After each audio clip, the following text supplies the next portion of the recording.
প্রয়াত প্রাক্তন কৃষি মন্ত্রী আব্দুস সাত্তারকে শ্রদ্ধা কংগ্রেসের।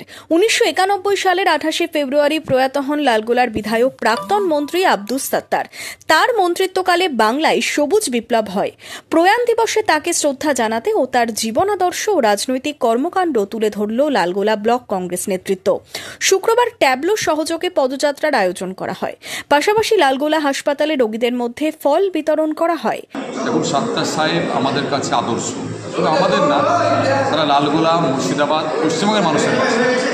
কারণ আজকের প্রজন্ম যে রাজনীতি দেখতে বিশ্বাসী, এটা রাজনীতি নয় আমরা মনে করি সাত্তার সাহেবরা যে রাজনীতি করে গেছেন সাম্প্রদায়িকতা, হানাহানি, দুর্নীতির উপরে, সেই জন্য সাত্তার সাহেবদের জীবনী, সাত্তার সাহেবদের আদর্শ যত বেশি করে আলোচিত হবে, যত আলোচনা হবে, আজকের প্রজন্মের আজকের রাজনীতি যারা করছেন তারা বেশি বেশি করে শিখবেন। কংগ্রেস নেতৃত্বের উপস্থিতিতে রক্তদান শিবিরেরও আয়োজন করা হয়। এই শিবিরে অনেকেই স্বেচ্ছায় রক্তদান করেন।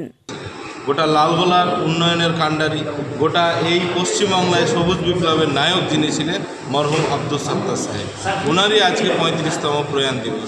আজকে লালগোলা ব্লক কংগ্রেসের উদ্যোগে গোটা বাজার, গোটা শহর পরিক্রমা করলো ওনার মৌন মিছিল, একটা শোকযাত্রা।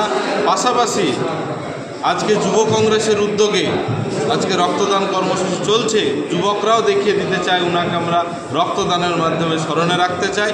এবং স্টেট এমপ্লয়িজ ফেডারেশনের উদ্যোগে, কংগ্রেস দলের যে শাখা, তার উদ্যোগে ওনারই তৈরি কৃষ্ণপুর হসপিটাল, সেই হসপিটালে রোগীদের মাধ্যমে ফল বিতরণ করা।